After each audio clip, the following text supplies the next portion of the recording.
2007 में आई और आज देख लो कि 2024 तक केवल आयुर्वेद से 13,000 करोड़ और पतंजलि फूड मिला लें तो 64,000 करोड़ की कंपनी हो गई।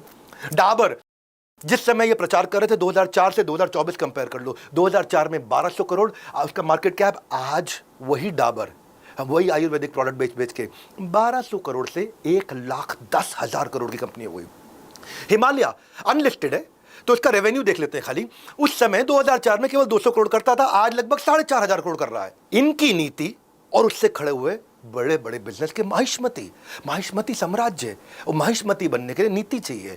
आज एक्सपोर्ट अर्निंग बढ़ गई हमारे देश के अंदर, इनका ग्रोथ का, इन सब चीज़ों का श्रेय, सबसे बड़ा श्रेय राजीव दीक्षित जी को जाता है। देखो जैसे ऐसे शेफ हैं जिन्होंने अपने की इंग्रेडिएंट दिए और की इंग्रेडिएंट से कई किंग तैयार कर दिए। उस समय आयुर्वेद का 2004 में केवल 5% ओवरऑल हेल्थ केयर में कॉन्ट्रीब्यूशन था, केवल 5% हेल्थ केयर में, आज वो 25% हो गया है 2024 के अंदर। आयुर्वेद की इंडस्ट्री उस समय $1 बिलियन थी जिस समय 2004 में ये प्रचार कर रहे थे, वही 20 साल में 2024 में देखोगे $1 बिलियन से $10 बिलियन हो गई, लार्जर देन लाइफ इंपैक्ट लेकर के आया। मैं जानता हूं मेरी वीडियोस लंबी होने वाली, ये भी लंबी होगी, तो मुझे वो नहीं बताना जो पहले से सब लोग बता चुके हैं। मैं तो आपको इन डेप्थ स्ट्रैटेजी देता हूं टाइकून्स ऑफ इंडिया का। आज 16वां एपिसोड है और वो भी सिंपल से सिंपल भाषा में, गैस नहीं, ग्रेविटास, रियल कंटेंट। आगे बताता हूं कि कैसे राजीव दीक्षित एक बहुत बड़ा बदलाव लेकर के आए, एक इलनेस से वेलनेस को बिल्ड किया।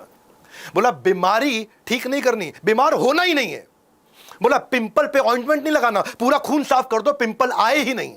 एलोपैथी से आयुर्वेद का एक नया क्रांति राजीव दीक्षित देश भर में घूम घूम के प्रचार कर रहे थे। स्वदेशी आंदोलन का 13,000 लेक्चर दिए। भाई साहब मैं सोचता हूं मैं थोड़े बहुत लेक्चर देता हूं, उतने में लगता है यार मैं काफी काम। 13,000 लेक्चर उस समय भी कहा करते थे आयुर्वेद से बड़े बड़े रोगों का इतना निवारण हो जाएगा, और कहा, और उनकी बात आज सारे एक्सपर्ट्स मानते हैं, मेदांता के नरेश त्रेहान मानते हैं। क्या इमामी कंपनी, वो जन्म ही इसलिए हुआ क्योंकि राजीव दीक्षित जी ने खुद आकर के उनके बारे में बोला था। 2004 से 2010 तक राजीव दीक्षित जी की पॉपुलैरिटी चरम सीमा पे थी, सभी सभाओं के अंदर बहुत भीड़ आया करती थी। आयुर्वेद को लेकर के सेंटिमेंट बिल्ड हो रहा था, लोगों ने पैसा कमाना शुरू किया। कैसे किया? राजीव दीक्षित जी आए, एलोवेरा की तारीफ करी, डंडी तोड़ो, उसको छीलो, उसके रस को अपने फेस पे मल लो और स्किन फ्रेश रहेगी। इन्होंने क्या, ऑर्गेनिक एलोवेरा का जेल लॉन्च कर दिया, बोरोप्लस के ब्रांड में 72% मार्केट शेयर है।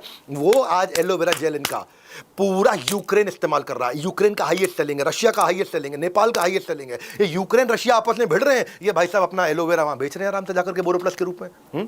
राजीव दीक्षित जी बोले आयुर्वेद से आपके बाल सफेद नहीं होंगे, टूटने झड़ने बंद हो जाएंगे, आपको उसमें एलोवेरा चाहिए, आंवला चाहिए, मेथी चाहिए, ब्राह्मी चाहिए, भृंगराज चाहिए। इमामी ने क्या किया, 7 ऑयल का एक ऑयल बना दिया, 7 ऑयल इन 1 2014 के अंदर। केश किंग जाकर के खरीद लिया क्योंकि उसके अंदर सारे इंग्रेडिएंट थे। आज इनका 14% रेवेन्यू इसी तेल से आ रहा है जो राजीव दीक्षित जी ने गाइड किया। वो कहते हैं शरीर को निरोग रखना हो तो नेचुरल चीजों का सेवन करो, गिलोय करो, शहद का करो, आंवले का करो, केसर का करो, करेला का करो। तो इन्होंने क्या किया, जंडू कंपनी एक्वायर कर ली। जंडू कंपनी आज 23% इनके रेवेन्यू को। इमामी खड़ा ही ऐसे हुआ।